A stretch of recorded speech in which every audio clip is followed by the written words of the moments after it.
घी का दिया अवश्य प्रज्वलित करें। लंबी बाती का। कौन सी बाती का? फूल बत्ती का नहीं, गोल बत्ती का नहीं, लंबी बाती का। बत्ती का मुख दक्षिण की ओर। कहां पर होना चाहिए? दक्षिण की ओर। ना पूरब, ना पश्चिम, ना उत्तर। बत्ती का मुख कहां हो? दक्षिण की ओर। जैसे श्राद्ध पक्ष में ब्राह्मण को जब भोजन कराते हैं तो ब्राह्मण का मुख श्राद्ध पक्ष के भोजन कराते समय अगर पूरब, पश्चिम और उत्तर का होता है तो श्राद्ध के भोजन का फल नहीं मिलता। उसका मुख दक्षिण का होता है तो हमारे घर के जितने भी पितर उस तिथि में गए होते हैं सबको उसका भाग मिल जाता है और पितृदोष समाप्त हो जाता है। इसलिए ब्राह्मण का मुख श्राद्ध पक्ष में भोजन कराते समय दक्षिण का होना चाहिए।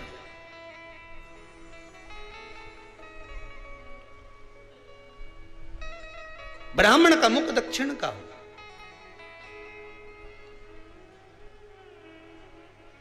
यहां तक शास्त्र कहता है महाराज, अगर गौ माता को श्राद्ध पक्ष में अगर भोजन दे रहे हो तो गाय का मुख अगर दक्षिण का है, गाय का, आपका मुख भले उत्तर का हो, गाय का मुख दक्षिण का हो, आपका मुख भले पूरा पश्चिम कहीं का, गाय का मुख अगर दक्षिण में, अगर आपने दक्षिण में गाय को खड़ी कर रखा है और दक्षिण में उसका मुख और आप भोजन दे रहे हो तो शास्त्र कहता है कि किसी पिंड की जरूरत नहीं पड़ती, गाय स्वतः कल्याण कर देती है। गौ माता स्वतः कल्याण कर, दक्षिण मुखी हो तो दिए की जो बाती का मुख कहां होना चाहिए? दक्षिण का। और दक्षिण का मुख हमारा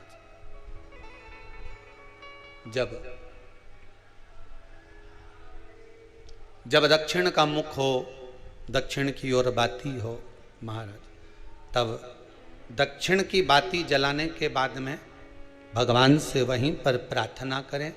जो कलश रखा है उसके ऊपर जो प्लेट रखी है, ढाका गया है, वहां अपना सीधा हाथ रखें और अपने पूर्वजों का, अपने पितरों का स्मरण करें कि मेरे धन को लेकर कोई चले गया, मेरा व्यापार ऐसा चल रहा है, मेरा घर में बच्चों का विवाह नहीं हो रहा, या घर में इतनी अशांति है, या तकलीफ है, या कष्ट है, ये सब का स्मरण कर कर उस कलश को रात्रि भर रखे रहने दें।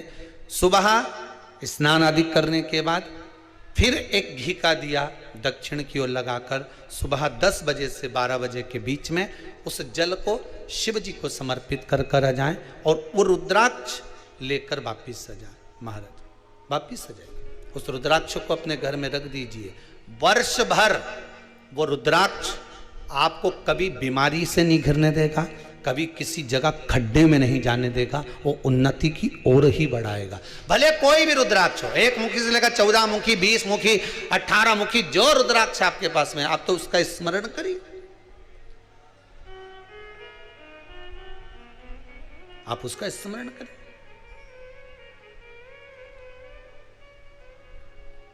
रुद्राक्ष का जल शिव को समर्पित करें। पितरों के जितने भी द्वार हैं, पितरों के जितने भी दरवाजे हैं, पितृलोक में जितने भी पितृ विराजमान होते हैं महाराज, ये सब शंकर के ऊपर चढ़े हुए जल का भाग ग्रहण करते हैं। शिव के ऊपर चढ़ाओ। 33 कोटि देवताओं में से कोई एक देवता ऐसा बता दो जिसको काली तिल्ली चढ़ती हो, काली मिर्च चढ़ती हो, सारे वृक्षों की पत्तियां चढ़ती हों, सब तरह के पुष्प चढ़ते हों, दुर्वा भी चढ़ती हो, बेलपत्र भी चढ़ता हो, आँख का पुष्प भी चढ़ता हो, धतूरा भी चढ़ता हो, जिसको भांग आदि भी चढ़ती हो, तुलसी की मंजरी भी चढ़ती हो। तुलसी की मंजरी भी शंकर को चढ़ती, तुलसी का दल नहीं, मंजरी वो भी चढ़ती। 33 कोटि देवताओं में कोई ऐसा देवता बताओ, संपूर्ण सामग्री भगवान केवल एक है, देव अधिदेव महादेव, जिनको काली तिल भी चढ़ रही है, काली मिर्च भी चढ़ रही है, जिनको संपूर्ण सामग्री भगवान शिव को समर्पित हो रही, संपूर्ण यहां तक राई, सरसों, राई के दाने तक भगवान शंकर को चढ़ते हैं। 1.25 लाख दाने का प्रमाण है महाराज शंकर जी को समर्पित करने का। सरसों चढ़ती, राई चढ़ती महाराज, पुष्प, बेलपत्र, दुर्वा, जगह जगह के पुष्प शिव को समर्पित होते हैं। दे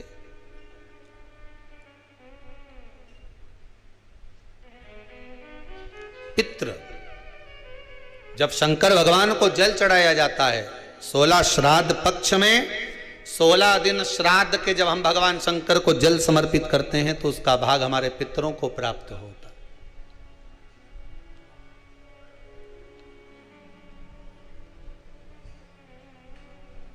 केवल 16 श्राद्ध के दिन ही ऐसे होते हैं जिसमें शंकर भगवान को जल में दूध मिलाकर चढ़ाने की जगह दूध भले 1 चम्मच चढ़ा रहे हो पर अलग से चढ़ाओ, कच्चा दूध अलग से चढ़ाओ, उसके बाद भले तुम जल चढ़ा दो, पर लोटे में जल में दूध मिलाकर 16 दिन श्राद्ध पक्ष में नहीं ले जाना। भले 1 चम्मच दूध लेकर जाओ, 1 कटोरी दूध लेकर जाओ, पर कच्चा दूध अलग से लेकर जाओ, शंकर भगवान को अलग से चढ़ाओ, क्योंकि 16 दिन श्राद्ध पक्ष के जब भगवान शंकर को दूध और जल चढ़ाया जाता है वो हमारे पितरों के खाते में चला जाता है, हमारे पितरों को उसका भाग मिलता है। इसलिए शंकर भगवान को कच्चा दूध भी चढ़ाओ तो पानी में मिलाकर नहीं, एक अलग से 1 चम्मच ले जाओ, भले फिर शिव जी को चढ़ा दो, भले छोटा सा कटोरी में ले गए चढ़ा दिया, जल ले गए चढ़ा दिया, वो हमारे पूर्वजों को प्राप्त, वो हमारे पूर्वजों को प्राप्त होता है। जिस बालक बालिका का जॉब नहीं लग रहा हो, सर्विस नहीं लग रही हो, नौकरी नहीं लग रही हो, जगह जगह पहले करते थे जॉब अब छूट गई, 2 साल हो गए 3 साल हो गए सर्विस नहीं लग रही हो, बहुत प्रयास कर लिया हो, बहुत प्रयास, तो महाराज काली तिल्ली को पीस कर उसको जल के पात्र में डालकर अपने घर के मटका परिंडा पितरों का जो स्थान होता है, जलाशय होता है, उसके पास में एक पात्र में रख दीजिए। बेलपत्री या बट का पेड़ या पीपल का पेड़, इस वृक्ष के नीचे 1 रात्रि तक रखे रहने के बाद में दूसरे दिन अपनी कामना कर, जिनका जॉब नहीं लग रहा, सर्विस नहीं लग रही, नौकरी नहीं लग रही या कहीं उलझने उत्पन्न हो रही है, उस व्यक्ति को हाथ में ले जाकर उस पात्र का जल, 3 वृक्ष पितरों के तुल्य हैं। कल की कथा में कहा था, पहला बेलपत्री का, दूसरा पीपल का, तीसरा बड का, ये 3 पितरों के तुल्य हैं। इन 3 में से किसी भी वृक्ष के नीचे उस काली तिल के जल को समर्पित कर दीजिए महाराज। बाबा चाहेगा, भोलेनाथ जी चाहेगा तो 3 महीने में कहीं ना कहीं योग बना ही देगा, ये पक्का। बाबा पर विश्वास रखो, शिव कथा कह रहे। देव ऋषि नारद ने निंदा करी, भगवान ने कह दिया इसका बंदर का मुख बनेगा, बंदर का मुख बना, विचार आया, गलती हो गई, क्षमा मांगी। जब व्यक्ति के जीवन में ज्ञान की अजीर्णता हो जाती है, अहंकार, किसी किसी को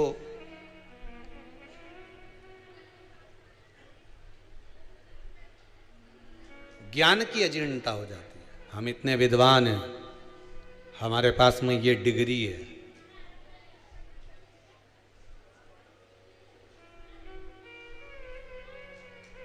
ज्ञान की अजीर्णता।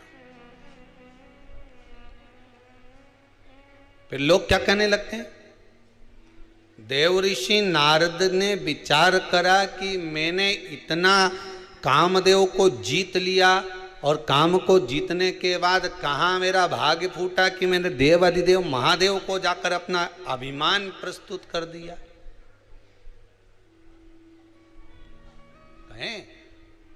कहने वाले राम जी महाराज के सामने विद्वान कहता है, एक विद्वान राम जी से कह रहा है, विद्वत्ता में राम जी ने उसके हाथ जोड़ लिए, बोले क्या कहना चाहते हो। विद्वान कह रहा है कि तुम्हारे पिता मृत्यु सैया पर पड़े रहे, मर गए, तेल के उस कुंड में उनको रखा और तुम उनकी औलाद अंतिम संस्कार करने नहीं आई, और मां वो गिद्ध मर गया कौन?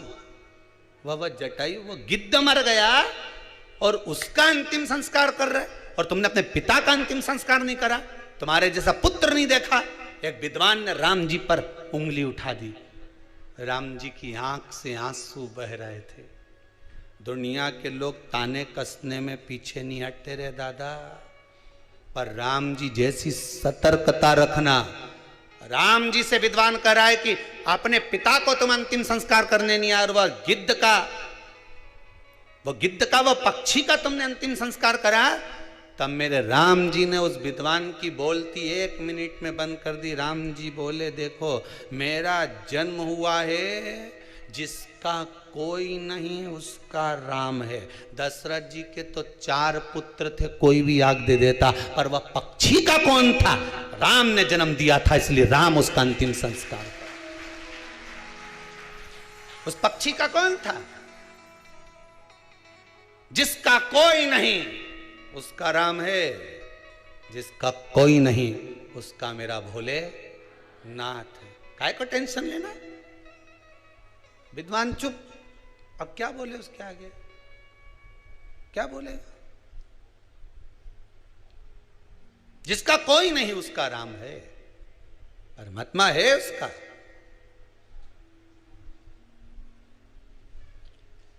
अज्ञानता का भाव प्रकट मैंने कहां ये बोल दिया?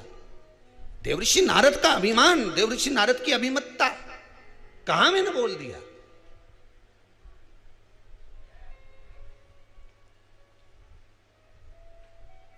झूठ का जाल बिछाओगे, अहंकार का जाल बिछाओगे, प्रपंच का जाल बिछाओगे, उस जाल में एक दिन खुद ही फंस जाओगे। कोई दूसरा नहीं फंसेगा, तुम खुद फंसोगे। दूसरे के लिए खड्डा खोदोगे, खुद उसमें गिर जाओ। झूठ के जाल में खुद फंस जाओ। आज कहा नेत्रों से जल बह रहा है, मुझसे गलती हो गई, अब मैं क्या करूं? देवऋषि नारद करें, अब मैं क्या कर सकता हूं? अब मैं करूं तो करूं क्या? कहा जिसका अपमान करा है उसी की शरण में चले जाओ। शरण में जाने से कुछ होता है क्या? शरण में जाओगे और माफी मांग लोगे, चरण पकड़ लोगे। बेटा रोते हुए अपने माता पिता के चरण पकड़ ले तो क्या माता पिता माफ नहीं करते? लाखों का डब्बे में लगाया या शेयर मार्केट में लगाया या बाप को कर्जे में लदालूम कर दिया तो भी बाप बेटे से यही कहेगा, हे तो छोरा मेरा ही। फिर भी कह देगा कोई बात नहीं, आ मेरे गले लग जा। माता पिता सदगुरु परमात्मा होता ही ऐसा है, वो क्षमा कर देता है, जा। पर हम में फूल कर अहंकार, अभिमान, मैं हूं मैं हूं मैं हूं, नहीं। मुझ में बहुत ज्ञान है, मेरे बराबर कोई विद्वान नहीं। मुझे नहीं चाहिए किसी की भी अक्ल, मैं तो खुद अक्लबर हूं।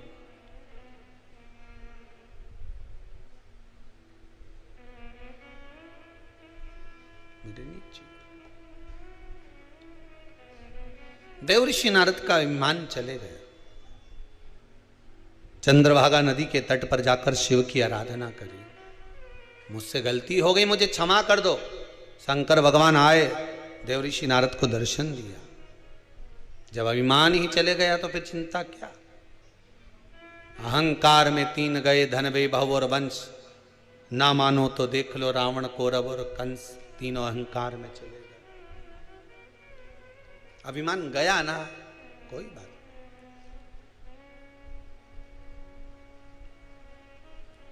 स्वान को, कौवे को श्राद्ध पक्ष में जब भोजन दिया जाता है, भोजन हम प्रदान करते हैं स्वान को, कुत्ते को और कौवे को। व्यक्ति के जीवन से 2 चीजें इनको भोजन देते समय चली जाती। पहला, व्यक्ति का अहम, क्या चले जाता है? अहम, अहंकार। दूसरा, बुद्धि में किसी दूसरे के प्रति अगर गलत विचार आ रहा तो वो विचार समाप्त हो जाता। श्रेष्ठ विचार। पहले हमारे हिंदू धर्म में एक नियम था पक्षियों को दाना देने का, था कि नहीं था? कि पक्षियों को लोग दाना देते। दाना देने का कारण बड़ी प्रसन्नता होती है। जब आप लोग कई पक्षियों को दाना देने जाओगे, ऐसे पटकोगे, पक्षी उड़ के आएंगे, खाएंगे, उड़ के जाएंगे, आप थोड़ा सा आगे बढ़ेंगे, फिर उड़ेंगे, बड़ी प्रसन्नता होती है। कारण क्या है? पक्षियों को दाने का हमारे हिंदू धर्म में प्रमाण क्यों कहा गया? उसका केवल एक कारण है कि हमारे भीतर जो किसी के प्रति बैर भाव होता है, हमारे भीतर किसी के प्रति कपट भाव होता है, पक्षी को दाना देते समय वो कपट, वो बैर भाव समाप्त हो जाता है। पक्षी को दाना देते।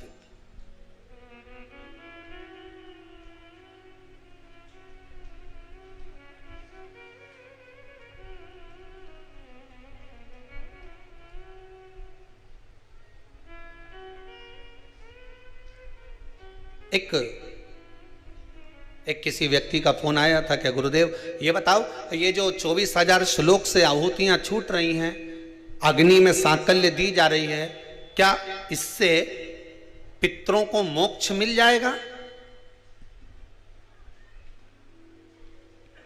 प्राप्त हो जाएगा? गरुड़ पुराण में कहा गया, जब पितरों को बहुत भोजन मिलने लगा श्राद्ध पक्ष में, तो उनको आजीर्ण होने लगा, वॉमिटिंग करने लगे, पितर रोने लगे कि हमको इतना भोजन मिल रहा है, हम इतना खा रहे, पच नहीं रहा, क्या करें? सारे पितर दौड़कर ब्रह्मादेव के पास पहुंच गए। ब्रह्मा जी कृपा करिए। ब्रह्मादेव भगवान विष्णु के पास ले गए पितरों को। भगवान विष्णु ने पूछा क्या हुआ? तो क्या महाराज जी ये पितर रो रहे हैं। क्यों? कि 16 श्राद्ध में इनको खाने को मिलता, साल भर तो मिलता ही नहीं, एक बार जब जम के मिलता है तो डट के खा लेते हैं, और डट के पितर खा लेते हैं तो वो अजीर्ण हो जाता है। क्या करें? सब लेकर भगवान शंकर जी के पास गए। भोलेनाथ जी से पूछा प्रभु क्या करें? शंकर जी ने उसी समय पर अग्निदेव को बुलाया। अग्निदेवता जरा इधर आओ। अग्निदेव बोले बोलो प्रभु क्या बात है? शंकर भगवान ने कहा सुनो अग्निदेव, जितनी देर तक 16 दिन श्राद्ध के पितृ मृत्यु लोक में रहेंगे, अपने अपने घर में जाकर भोजन करेंगे, तब तक 16 दिन तक अग्नि देवता इन पितरों के साथ रहेंगे। इसलिए हिंदू धर्म में रीति है कि श्राद्ध पक्ष में कंडा जलाकर, गोबरी जलाकर, उसको जलाने के बाद उस पर घी, शक्कर, धूप छोड़ो। क्यों? क्योंकि तुम्हारी धूप छोड़ने से, तुम्हारी सांकल्य छोड़ने से, अग्नि में एक ग्रास देने से, अग्नि में एक भाग प्रदान करने से, जरा सी सांकल्य देने से तुम्हारे पितृ खुश हो जाते हैं। क्यों? क्योंकि पितृ जब भोजन करते हैं और अग्नि की धूप साथ में दी जाती है तो अजीर्ण नहीं होता, तो पितृ आशीर्वाद देते हैं कि तुमने हमारे लिए अग्नि में सांकल्य दी है, जाओ तुम्हारा कल्याण हो, तुम्हारे भंडार भरे। ये अग्नि देवता की साक्षी में पितृ आशीर्वाद देते हैं। पितृ आशीर्वाद देते हैं। अग्नि की साक्षी होना चाहिए पितरों के लिए। शादी में किसकी साक्षी होती है? जम के बोलो, अग्नि की। ये तुमने मंडप लगाया, ये तो ठंडा हो जाएगा, बोलो हो कि नहीं हो? मोर छटाएगी तो मोर ठंडा हो जाएगा, बोलो हो कि नहीं हो? ये जितना बाराती आया एक ना एक दिन ये भी ठंडा हो जाएगा, बोलो है कि नहीं हो? सब अपने अपने घर पहुंच गया। ये सोफा सेट ने, पलंग सब चले जाएगा, नहीं गद्दा रजाई, टेंट हाउस का था नहीं, ये भी चले जाएगा, बोलो सही है कि गलत है? पंडित जी ने पूजन कराई, वे भी चला जाएगा। अब सब कुछ चले गया, फिर शादी का जो तुम्हारा संबंध हुआ है, हाथ जो पकड़ाया गया है, उसकी साक्षी कौन देगा? तो क्या ये जो अग्नि की 7 भांवर डाली है, ये अग्नि साक्षी है। उसी तरह पितृपक्ष में आप लोगों ने जो अपना नाम गोत्र लिखकर भेजा है और उसकी जो सांकल्य डल रही है, वो अग्नि उन पितरों की साक्षी है। उसका फल वो जाने, उसका मोक्षता वो जाने। कल लगभग 400 से 450 ग्रुप में जितने लोग जुड़े थे उनके नाम की सांकल्य हुई थी। आज फिर 400 450 ग्रुपों को सूचना दी गई कि आपके नाम की आहुतियां चल रही हैं, जो नाम आपने भेजे थे। ब्राह्मण भोज आप लोग दर्शन कर रहे होंगे टीवी पर भी, भंडारा भोज, दुनिया भर में तो केवल ब्राह्मण भोज हो रहा है, पर यहाँ इस कुबेरेश्वर धाम में जितने लोग आ रहे हैं सब मुख झूठा कर कर जा रहे हैं। आपने जो दान दिया है, पुण्य करा है, सत्कर्म करा है, आपका अन्न भाग कम से कम आप अपनी आंखों से लगता हुआ देख तो रहे हैं। इसकी खुशी तो है आपको कि आप सत जगह पर लगा रहे हैं, उसका सत्कर्म में लग रहा है। प्रसन्नता का भाव होना चाहिए, एक आनंद की अनुभूति। और सबसे बड़ी बात तो यह है कि शिव के दरवाजे पर लगा रहे हो, शिव महापुराण में लगा रहे हो। पहले भी कथा में कहा, सब दूर किया हुआ मरने से पहले समाप्त हो जाएगा। जो व्रत करा, दान करा, पुण्य करा, सत्कर्म करा, वो सारा तुम्हारे मरने से पहले हो सकता है पाप कर्म कर दिया, किसी को गलत दृष्टि से देख लिया, झूठ बोल लिया, प्रपंच कर लिया, समाप्त हो जाएगा। पर शंकर के दरवाजे पर करा हुआ, शिव महापुराण में किया गया, कभी समाप्त नहीं होता। जो करा उसका 1000 गुना मृत्यु के समय पर प्राप्त हो जाता है, अंतिम क्षण हमें प्राप्त हो जाता है। अंतिम क्षण सहज नहीं है महाराज शिव महापुराण। ये यजमान कथा करा रहे हैं औरंगाबाद जलगांव से आकर। भगवान की कृपा है, पितरों का आशीर्वाद है, जो ये कथा मंडप में बैठकर कथा का रस स्वादन करा रहे। और आपको भी धन्यवाद देता हूँ जितने टीवी पर सुन रहे हैं, मोबाइल पर सुन रहे हैं या यहाँ बैठकर सुन रहे हैं, उनको भी धन्यवाद है। बाबा ने कृपा करी जो इस पितृ मोक्ष यज्ञ की परिक्रमा करने का आपको फल मिला। कुछ नहीं तो 11, 21, 51, 108 परिक्रमा लगा कर जाना, कहीं पितरों की मुक्ति का, मोक्ष का फल स्मरण करने का मौका। आए हो तो लगा जाओ, ऑनलाइन सुन रहे हो तो घर से ही स्मरण की परिक्रमा लगा लो कि हमने कुबेरेश्वर धाम में जो हमारे पूर्वजों के नाम भेजे हैं उनकी स्मरण कर परिक्रमा कर। मोबाइल पर सुन रहे हो, मोबाइल पर स्मरण कर कर अपने पितरों की परिक्रमा का स्मरण कर। शिव का वास हो, शंकर का कथा कह रही है, शिव महापुराण वर्णन कर रही है। देव ऋषि नारद के हृदय चित्त अहंकार चला गया, अभिमान गया, और अभिमान गया तब बाबा ने कृपा करी, शंकर जी का दर्शन हुआ, आज्ञा करी, क्या चाहते हो। नारद जी कहते हैं बस भक्ति करता था, श्रीमन नारायण का स्मरण करता था, पर भक्ति के पथ से मैं वंचित हो गया था, भक्ति के पथ से मैं छूट गया था। और भक्ति के पथ से जब मैं छूट गया, भक्ति के पथ से मैं वंचित हो गया, जब व्यक्ति के भीतर अहम आ जाता है, अहंकार आ जाता है, अभिमत्ता आ जाती है, तब व्यक्ति भक्ति के पथ से हट जाता। एक बात बहुत अच्छे से समझ लेना, बहुत सारी जगह का भोजन करोगे तो एक जगह में मन लगेगा क्या? अरे बोलो तो सही, अच्छे से तो बोलो, लगेगा एक जगह? नहीं। एक जगह पर अगर मन को लगाना है, अपने मन को एक जगह पर अगर स्थिर करना है, तो भोजन भी जम के बोलिए एक जगह का ही करना चाहिए। और एक बात अन्न के लिए बहुत ध्यान दीजिएगा महाराज, एक बात अपने जीवन में उतारिएगा कि प्रयास करना, तीर्थ में जाओ, होटल का भाग कम खाकर कहीं संत साधु सन्यासी कहीं आश्रम आदि में थोड़ा सा भी मिल जाए ना, कण का मात्र तो उसे पा लेना। प्रसाद मिल जाए उसको पा लेना। कहीं किसी आश्रम में जाओ, कभी भगवान के दरवाजे पर जाओ तो थोड़ा सा भाग मांग कर पा लेना। क्यों? उससे ना जाने इस आत्मा को कितनी संतुष्टि होगी, परमात्मा का दर्शन ना जाने कितनी जल्दी हो जाए। दर्शन मात्र प्रसाद भगवान को पाना, भक्ति का मार्ग।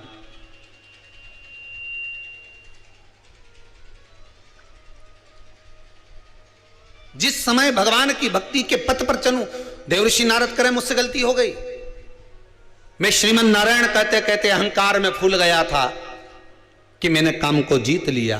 भगवान शंकर को नीचे दिखा दिया, भगवान विष्णु के सामने जाकर अपने व्याख्यान वर्णन कर दिया। हो जाता है अभिमान व्यक्ति को कहां ले जाए। जरा सा अभिमान व्यक्ति को जब आ जाता है, मैं अच्छे पद पर हूं, मैं अच्छी जॉब पर हूं, मेरे पास कुर्सी है, मेरे पास पद है, मेरे पास में ये है, व्यक्ति कितने समय तक कुर्सी पर बैठेगा, कितने समय तक पद पर बैठेगा। उस कुर्सी का पद का अभिमान व्यक्ति को ऊपर की ओर उठा देता है और ना जाने कुर्सी फिर नीचे से कब खसक जाए, कोई भरोसा नहीं पड़ पाता। इस बात का स्मरण करिएगा। कितने दिन कुर्सी पर बैठे हो कि एक दिन टेबल पे भी मिलोगे, और टेबल पर तुम नहीं मिलोगे, तुम्हारा फोटो मिलेगा प्लास्टिक के फूल की माला के साथ। अभिमान में ना फूलिए। रावण को समझाया नाना जी ने, दुर्योधन को समझाया भगवान कृष्ण ने, भीष्म पितामह तक दुर्योधन को बार बार समझाते थे, रे दुर्योधन मान जा, फिर भी नहीं मानते थे। यहां तक का एक लाइन बन गई, जैसा खाया अन्न, जम के बोलो, वैसा हो गया मन, जैसा पिया पानी वैसी बन गई वाणी, जैसा पिया दूध वैसा बन गया बुध। शास्त्र कहता है अन्न का बड़ा प्रभाव पड़ता है कि जैसा अन्न खाओगे वैसा ही भाग होगा। साधु सन्यासी तपस्वी साधक उपासक संत महात्मा जो भगवान की अविरल भक्ति में जो डूबे रहते हैं, वो 10 जगह का अन्न नहीं खाते हैं। क्यों? 10 जगह का अन्न खाएंगे तो मन भी 10 जगह जाएगा, एक जगह का खाएंगे तो मन एक जगह रह जाएगा। एक जगह। कई तो ऐसे पापीडारा जीव हैं रे संसार में कि आश्रम में रहने के बाद भी आश्रम का भोजन नहीं करे, ना होटल में चरवा जाए, होटल में खाने जाए।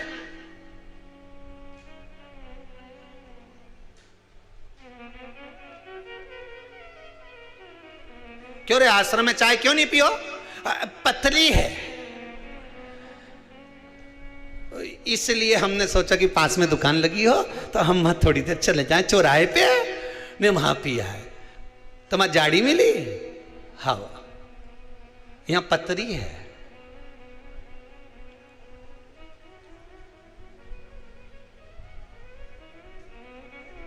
भले वो गर्म पानी मिले रे, पर स्थान तो देखो कहाँ का है। गरम पानी भी मिले ना, वो भंडारे की सब्जी में नमक नहीं भी हो ना, तो भी देखो तो सही कि वो कहाँ का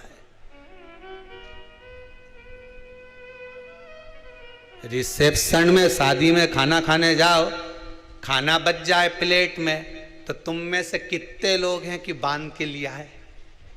अरे बोलो, जम के तो बोलो। ने दही बड़ा छूट रिया हो तो नहीं साहब, हम तो पॉलीथिन लाए, हम तो खाए नहीं, तो बांध के भी ले जाए। लाओगे?